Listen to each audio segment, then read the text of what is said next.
Hi guys. അപ്പോൾ ഇന്ന് എൻ്റെ ഒരു ഓഫ് ഡേ ആയിരുന്നു.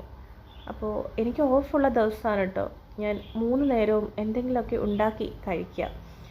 അപ്പോൾ തോന്നി ഒരു what I eat in my day and what I cook in A day കാണിക്കാമെന്ന്.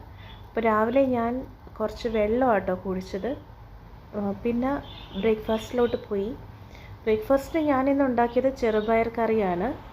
അതിൻ്റെ കൂടെ ദോശയാട്ടോ കഴിച്ചത്. പക്ഷേ എനിക്ക് ചെറുപയർ കറീൻ്റെ കൂടെ എനിക്കിഷ്ടമുള്ള കോമ്പിനേഷൻ പുട്ടാണ് കേട്ടോ, അരിപ്പുട്ട്. എന്നാലും ഇത് കുഴപ്പമില്ല. ലഞ്ചിന് മത്തി ഉണ്ടായിരുന്നു.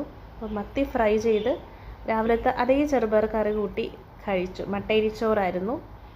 വൈകുന്നേരം ആയപ്പോഴത്തേക്കും മാഗി നൂഡിൽസാണ് ഉണ്ടാക്കിയത്. ചായേൻ്റെ കൂടെ കഴിച്ചു. രാത്രിയിൽ കുറച്ചും കൂടെ ഗ്രാൻഡായിട്ടായിരുന്നു ഫുഡ്. മുട്ട പുഴുങ്ങിയതും ഒക്കെ ഉണ്ടായിരുന്നു. അടിപൊളിയായിരുന്നു.